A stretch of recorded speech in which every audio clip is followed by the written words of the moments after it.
Real Madrid will go into next week's Champions League semi-final second leg against Bayern Munich at the Santiago Bernabeu in a fairly good position, having secured a 2-2 draw in the first leg at the Allianz Arena.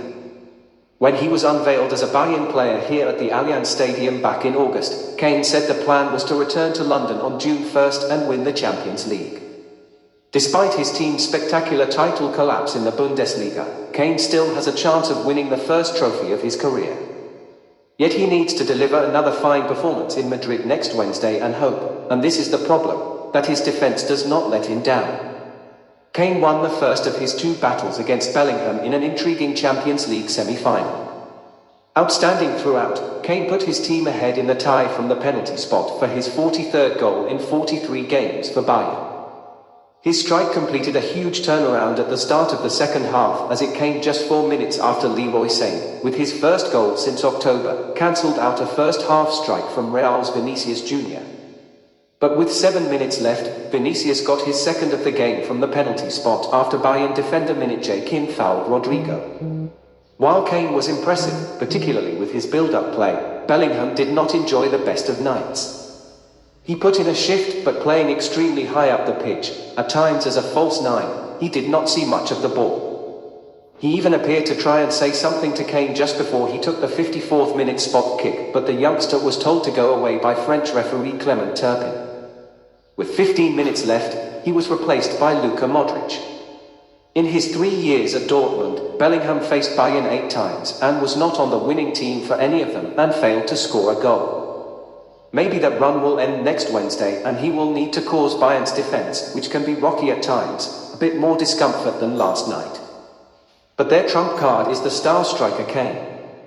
He has now been directly involved in 11 goals in the Champions League this season, 8 goals, 3 assists, and it is the most ever by an English player in a single campaign in the competition.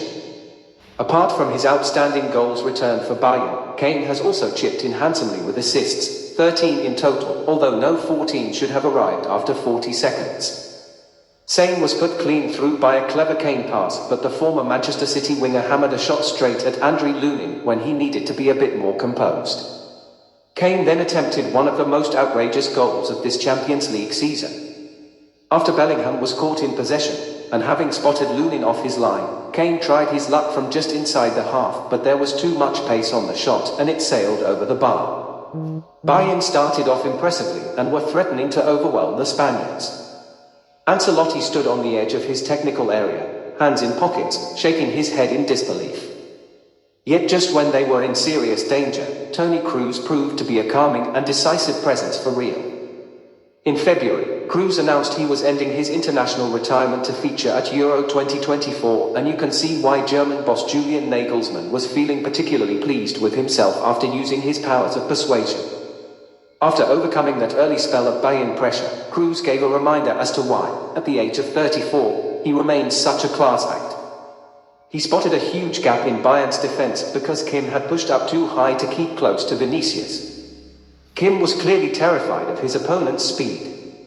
Kroos sensed that, played a ball behind the South Korean who could not keep up with Real's lightning-quick number 7, while Eric Dier could not get across. The Brazilian international struck a first-time shot from arm.